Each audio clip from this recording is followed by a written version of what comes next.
Hello, ധന്യസ് kitchen ചാനലിലേക്ക് എല്ലാ കൂട്ടുകാർക്കും സ്വാഗതം. നമ്മളിന്ന് കറിയൊന്നും വേണ്ടാത്ത ഒരു ഈസി ബ്രേക്ക്ഫാസ്റ്റ് റെസിപ്പിയാണ് ഉണ്ടാക്കുന്നത് കേട്ടോ.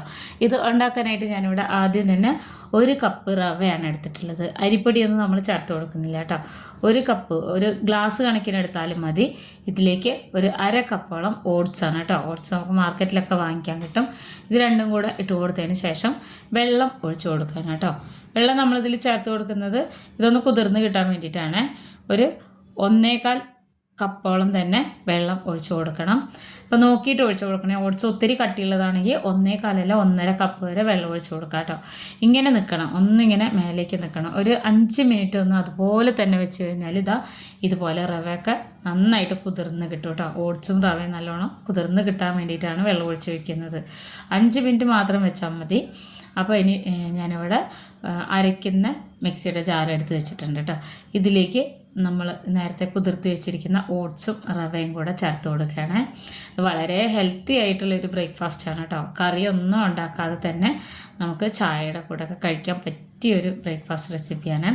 സ്കൂളിലൊക്കെ കൊടുത്തു വിടാനൊക്കെ നല്ലതാണ്. പിന്നെ അരി ഭക്ഷണമൊക്കെ ഒഴിവാക്കുന്നവർക്ക് വളരെ നല്ലതാണ്.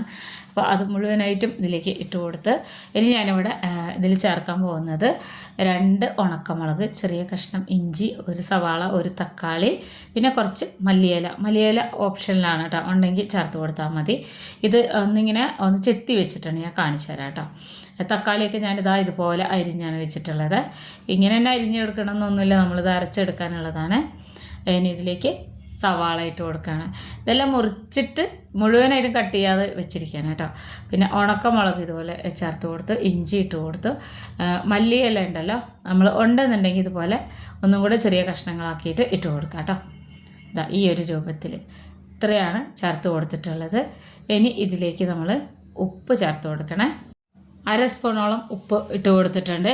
ഇനി ഇത് അരയാൻ ആവശ്യമായിട്ടുള്ള വെള്ളം ഒഴിച്ചു കൊടുക്കണം. ഒരു 3/4 കപ്പോളം വെള്ളം വരെ എക്സ്ട്രാ ഒഴിച്ചു കൊടുക്കേണ്ടി വരും കേട്ടോ. ഞാൻ റവ എടുത്ത് അതേ പാത്രത്തിൽ തന്നെ അളന്നെടുത്തിട്ടുണ്ട്. നന്നായിട്ട് അരച്ചെടുക്കാം. അത് അരയ്ക്കുമ്പോൾ തന്നെ നമുക്ക് മനസ്സിലാവും, വെള്ളം കുറവാണെങ്കിൽ അതിങ്ങനെ ഭയങ്കര തിക്കായിട്ട് അരഞ്ഞു വരുന്നത് കാണാൻ പറ്റും. അങ്ങനെയാണെന്നുണ്ടെങ്കിൽ ഒരു 1/4 കപ്പ് വെള്ളം എക്സ്ട്രാ ഒഴിച്ചു കൊടുക്കുക. അപ്പോൾ നമ്മുടെ ബാറ്റർ ഇവിടെ റെഡി ആയിട്ടുണ്ട് കേട്ടോ. അപ്പോൾ ഇതിൽ തന്നെ അത്യാവശ്യം എരിവുണ്ട്. ഇത് കഴിക്കാൻ നല്ല ടേസ്റ്റ് ഉണ്ട്. ആ ഒരു രീതിയിലാണ് കേട്ടോ അത് ഉണ്ടാക്കിയെടുക്കുമ്പോൾ ഉണ്ടാവുക. അപ്പോൾ ഇനി ഇതൊരു പാത്രത്തിലേക്ക് ഞാൻ മാറ്റി കൊടുക്കുകയാണ്. അരഞ്ഞിട്ടില്ല എന്നുണ്ടെങ്കിൽ നമ്മളൊന്നും കൂടെ ഒന്ന് അരച്ചെടുക്കണം കേട്ടോ. അപ്പോൾ ഇത് മുഴുവനായിട്ട് ഒഴിച്ചു കൊടുത്തതിന് ശേഷം ഒരു 1/4 കപ്പ് വെള്ളം ഒഴിച്ചിട്ട് മിക്സിയുടെ ജാറൊന്ന് ചുഴറ്റിയെടുത്തിട്ടുണ്ട്. ഞാൻ ആദ്യം അരച്ചപ്പോൾ കുറച്ച് തരികളൊക്കെ ഉണ്ടായിരുന്നു, തക്കാളിയുടെ സവാളയുടെ ഒക്കെ. അപ്പോൾ ഒന്നും കൂടെ ഒന്ന് അരച്ചിട്ടുണ്ടായിരുന്നു കേട്ടോ. അപ്പോൾ ഈ ഒരു പരുവത്തിലാണ്. നന്നായിട്ട് ലൂസാവണമെന്നൊന്നുമില്ല കേട്ടോ. അപ്പോൾ നല്ലോണം ലൂസായി നമ്മൾ ഈ നീർദോശ പോലെ ഉണ്ടാക്കേണ്ടവരാണെന്നുണ്ടെങ്കിൽ ലൂസാക്കി എടുക്കുക. ഞാനിപ്പോൾ നമ്മൾ സാധാ ദോശ ഉണ്ടാക്കുന്ന പോലെ തന്നെയാണ് കേട്ടോ ഉണ്ടാക്കിയെടുക്കുന്നത്. അപ്പോൾ ഒരുപാട് തിക്കായിട്ടിരിക്കേണ്ട, ഒരുപാട് ലൂസുമായിട്ടിരിക്കേണ്ട. അത് നല്ലോണം ഒന്ന് ഇളക്കി യോജിപ്പിച്ച് കൊടുക്കണം. ഒട്ടും തന്നെ കട്ടയില്ലാന്ന് ഉറപ്പ് വരുത്തിയതിന് ശേഷം നമുക്കിത് ചുട്ടെടുക്കാവുന്നതേ ഉള്ളൂ കേട്ടോ. ഇതിൻ്റെ തിക്നെസ് നമുക്കിങ്ങനെ ഈ തവിച്ച് കോരിയെടുക്കുമ്പോൾ മനസ്സിലാവും. ഞാനിപ്പോൾ ഇവിടെ ഫ്രൈ പാനാണ് അടുപ്പത്ത് വെച്ചിട്ടുള്ളത് കേട്ടോ. അപ്പോൾ ഇതിലേക്ക് ആദ്യം ഞാൻ ഒരു തവി കോരി ഒഴിച്ച് കൊടുത്തിട്ടുണ്ട്. അപ്പോൾ ഒത്തിരി ഇങ്ങനെ പരത്തിയെടുക്കണമെന്നൊന്നുമില്ല, ചെറുതായിട്ട് ഇതിൻ്റെ മേലെ ഒന്ന് ചുറ്റിച്ച് കൊടുത്താൽ മതി കേട്ടോ. ഒത്തിരി കട്ടിയൊന്നും ഉണ്ടാവില്ല. ഇത് ഇങ്ങനെ കുക്കായി വരുമ്പോൾ ഇതിൻ്റെ കളറ് മാറി വരും. നമ്മൾ എപ്പോഴും അരിയും ഉഴുന്നൊക്കെ വെച്ചിട്ടല്ലേ ബ്രേക്ക്ഫാസ്റ്റ് ഉണ്ടാക്കിയെടുക്കുക.